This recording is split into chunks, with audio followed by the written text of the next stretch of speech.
Amina was only 15 when her world changed in a single afternoon. Behind the school dorm, her cousins surrounded her, their faces twisted with jealousy. Her hair had always been her pride, long, thick, and shining under the sun. It made her stand out, and for years whispers had followed her wherever she went.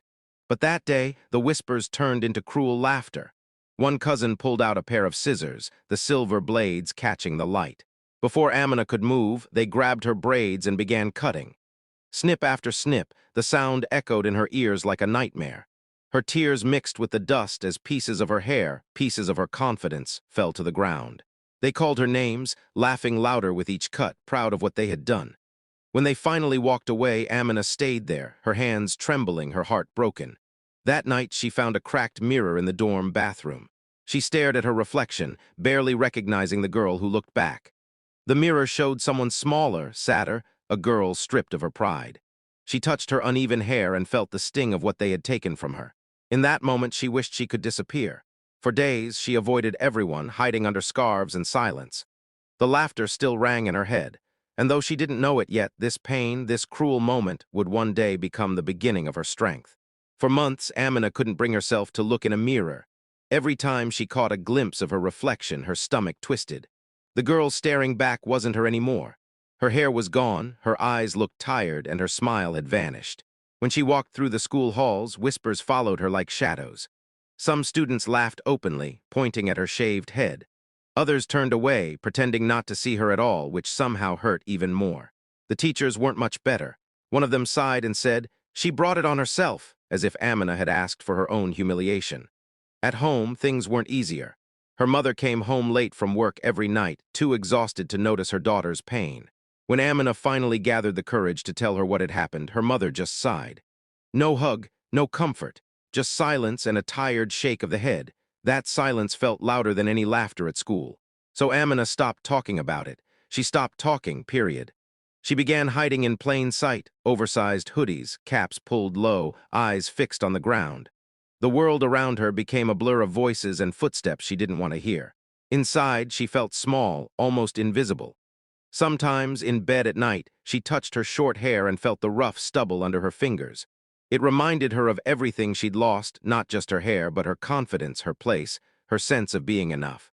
But even in all that darkness, something small began to stir inside her. It wasn't anger. Anger would have been easier. It wasn't hatred either. It was something quieter, a tiny spark that refused to die. It whispered to her when she felt most broken, "This isn't the end. You'll see me again." At first, she didn't believe it. But slowly, she began to notice small things, a kind word from a classmate, a stranger's smile on her way home, a song on the radio that made her heart ache but also gave her hope.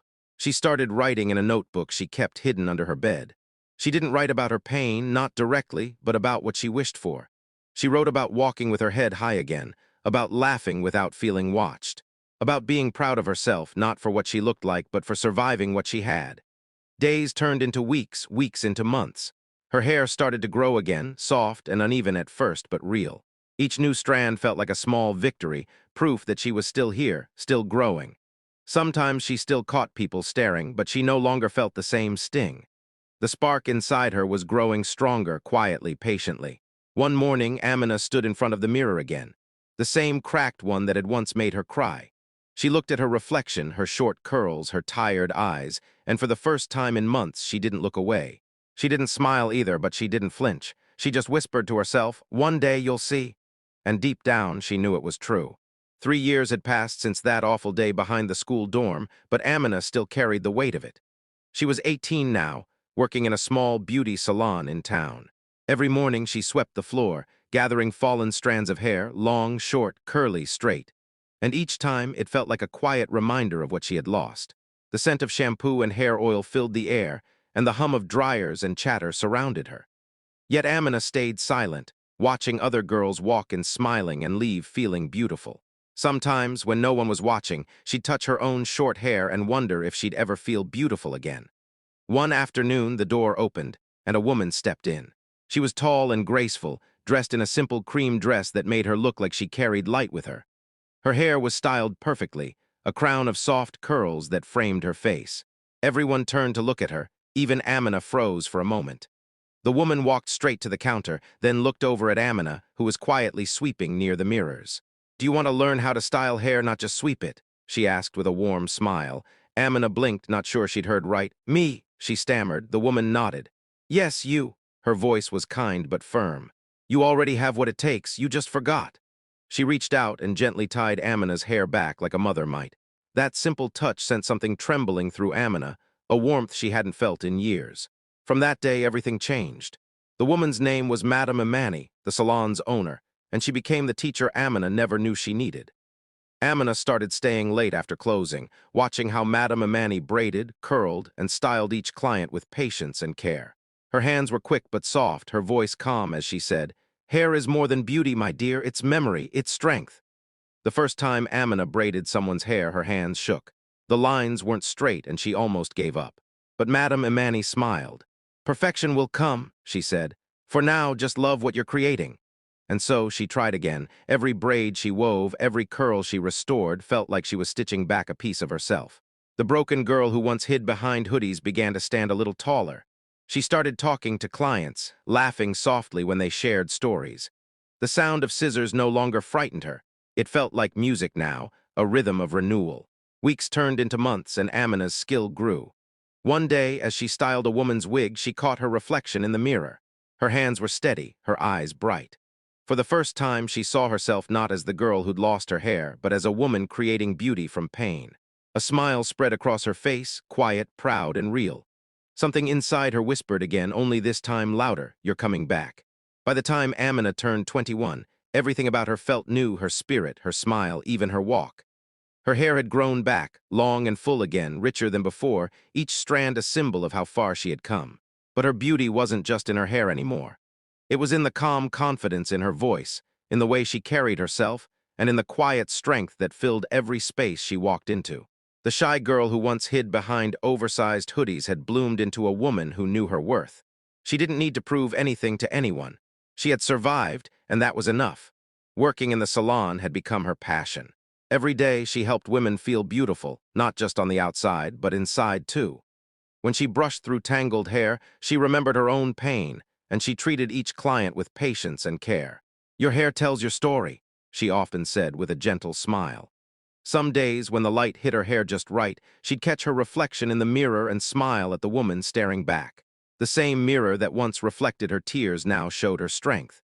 One quiet afternoon, Amina was braiding a client's hair when the salon door opened. She didn't pay much attention at first. Customers came and went all the time. But then she heard a man's voice, smooth and certain. "Her," he said. Amina looked up, confused. The man was pointing directly at her. "She's the look we've been searching for."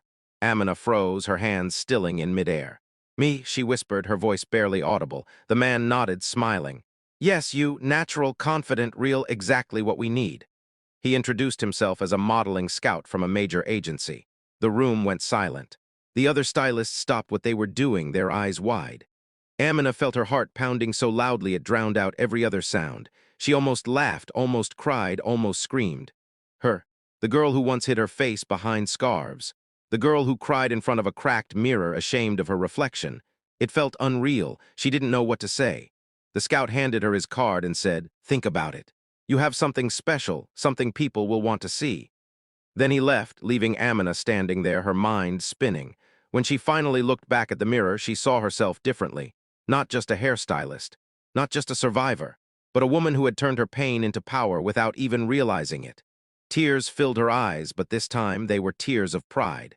She had spent years learning to rebuild what others had destroyed, and now life was giving her a chance to shine. A soft smile spread across her face as she whispered to her reflection, "You see, they thought they broke me, but I was just beginning to grow." The night of the fashion show felt like a dream Amina had once been too afraid to imagine. The bright lights, the buzz of cameras, the heavy thump of music pulsing through the air, everything shimmered with energy. Backstage, models rushed past, makeup artists shouted last-minute directions, and designers whispered prayers under their breath. Amina stood quietly in front of a long mirror, her heart pounding so hard she could hear it over the noise. She was dressed in a flowing silk gown that hugged her shape perfectly, glowing under the lights. Her natural curls framed her face like a crown, soft and radiant. For a moment she just stared at herself. This was her. The same girl who once hid under hoodies now stood ready to walk a runway. Someone called her name. It was time. Her legs felt like they could barely hold her, but she took a deep breath and stepped forward. As the curtain opened, the light hit her eyes, bright, blinding, almost unreal. The crowd was a blur of faces, flashes, and applause. Amina took one careful step, then another, trying to find her rhythm. But then she saw them. In the front row, her cousins. Time seemed to stop. Their laughter from years ago echoed faintly in her head, but it no longer hurt. Now they sat frozen, their mouths slightly open, their eyes wide with disbelief. One of them whispered, "It's her." Amina almost laughed at the irony. The same people who once mocked her for her hair were now watching her shine under the spotlight, her curls bold and free, her head held high. She didn't look away. She smiled, not with pride that shouted revenge, but with peace that whispered forgiveness. Then she began her walk. The music seemed to change, the beat syncing with her heartbeat. Each step felt heavy and powerful, as if the floor itself was cheering her on. Every click of her heels was a drumbeat of victory, a sound that said, "I made it." As she reached the end of the runway, the photographers leaned in, the crowd roared louder, and the lights danced on her skin. She turned gracefully, letting her gown sweep around her like a wave. For a second, everything went quiet inside her. She remembered that scared 15-year-old girl crying in front of a cracked mirror. She remembered the pain, the shame, the silence. And then she realized that girl hadn't disappeared. She had grown into this moment. When she stepped off the stage, her hands trembled not from fear but from emotion. People congratulated her, hugged her, called her stunning. But all she could think about was that her story had come full circle. The world had once watched her fall. Now it was watching her rise. And as she looked back one last time at the crowd, at her cousins still staring, she smiled softly to herself and thought, "This is what healing looks like." After the show ended, the sound of applause still echoed in the air like distant thunder. Amina stood backstage, her heart still racing, her hands trembling slightly. She could still feel the warmth of the lights on her skin, the rhythm of her walk, the sound of her name being cheered. She had done it. She had faced her past, not with anger or pride, but with grace. As the crowd began to leave and the photographers packed up their cameras, she finally took a deep breath and let it all sink in. Then she saw her cousins. They were standing near the exit, unsure whether to come closer or walk away. The same cousins who had once cornered her, laughed at her tears and chopped off her braids. Now they stood frozen, their faces pale and their eyes filled with something she had never seen in them before, guilt. One of them, the oldest, slowly stepped forward. Her hands trembled as she said, almost in a whisper, We didn't know you'd make it this far." Amina looked at her. For a long moment, she said nothing. The silence between them was heavy, full of years of pain and memories. Then finally Amina spoke. Her voice was calm, steady, almost gentle. "You didn't have to know," she said. "You just had to watch." She didn't raise her voice, but the words hit harder than any shout ever could. Her cousin's eyes filled with tears, but Amina didn't wait for an apology. She simply turned away, her silk gown gliding across the floor like a curtain closing on the past. Outside, the air was cool and fresh. The city lights sparkled, and cameras flashed as photographers gathered around her, calling her name. "Amina, Amina, over here!" They shouted, their voices blending into one. She smiled, posing gracefully, though inside she was still catching her breath. One reporter pushed forward and asked, "What message do you have for the world tonight?" Amina paused. The lights were bright, but her mind drifted back to that 15-year-old girl, crying behind the dorm, staring at her broken reflection, wishing she could disappear. She thought of every cruel laugh, every whisper, every night she felt like she wasn't enough. And then she thought of how she rose from all of it, how she grew back stronger. Slowly, she looked at the camera and smiled softly, her eyes glistening. "Never let anyone cut away the parts of you that shine," she said. "They'll grow back stronger, just like you." There was silence for a moment, then the reporters erupted with applause and flashes. Amina stood there, tears of triumph in her eyes, her curls glowing under the streetlights. She felt lighter than she ever had before. The world had once tried to break her, but now she was unbreakable. As she turned to leave, the crowd still cheering behind her, she whispered to herself, "They took my pride once, but I grew it back, and this time it's mine forever." A year after the night that changed her life, Amina's world looked completely different. The same girl who once cried over her reflection now owned her own natural hair care brand called Rooted. What began as a small dream in the back of a salon had grown into something much bigger. Her face was now on billboards across cities, her curls shining proudly, and underneath her photo were the words, "Love what's yours." Every time she saw it, she smiled, not because of fame, but because it reminded her of how far she'd come. The pain that once broke her had become her purpose. Rooted was more than a business, it was a movement. Amina wanted every woman, every girl, to feel beautiful in her own skin, in her own hair, in her own truth. She spent hours mixing oils, testing products, and designing packaging that spoke to strength and pride. Her salon friends helped her story attracted attention online, and soon people from across the continent wanted to hear from her. But what made Amina proudest wasn't the money or the spotlight. It was seeing how her story gave others hope. She began visiting schools and community centers, standing in front of rows of bright-eyed girls who hung onto her every word. She told them, "Your hair, your heart, your dreams, they belong to you. Don't let anyone make you feel less for being yourself." The girls clapped and cheered, some even crying as they hugged her after. She could see her younger self in their faces, scared, unsure, but full of potential. She wanted to protect that spark in them the way no one had protected hers. Amina didn't forget her roots in every sense. She hired her mother as her manager, wanting to give back the stability her family had once lacked. The woman who once sighed in exhaustion now smiled with pride every day. Together, they also started a foundation that donated wigs to children who had lost their hair to illness. Amina made sure each wig was packaged with a note that said, "You are beautiful no matter what." Every time she saw a child's smile light up after trying one on, her heart swelled with gratitude. One afternoon, after speaking at an event, Amina was walking toward her car when she felt a small tug on her sleeve. She turned to see a little girl, maybe 8 years old, holding a worn-out notebook. The girl looked up shyly and said, "I want to be like you." Amina felt her throat tighten. She bent down so they were eye to eye, her curls brushing the girl's forehead. "Be better than me," she whispered with a gentle smile. "Shine brighter, dream bigger, and never let anyone tell you what you can't be." As she watched the little girl run back to her mother, Amina wiped a tear and smiled to herself. Life had come full circle, the pain, the loss, the healing, the growth. She was no longer the girl they tried to break. She was the woman who turned her scars into strength and her story into light. Years later, Amina walked through the gates of her old school, the place where her pain had begun.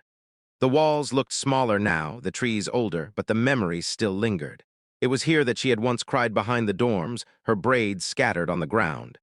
But this time, she wasn't walking in as a student.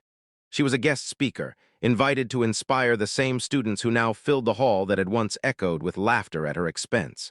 As she stepped onto the stage, the applause was loud and warm. The lights glowed softly on her face, and her long, healthy curls shimmered under them. Amina took a deep breath, her heart steady but full. She looked around at the curious faces staring up at her and began to speak not from a script, but from her heart. She told them everything: the humiliation, the pain, the loneliness, and the slow journey back to herself. She spoke about how strength doesn't come from never falling, but from rising every single time you do. The hall was silent, except for the sound of her voice, calm, strong, and full of truth. When she finished, the students rose to their feet, clapping and cheering.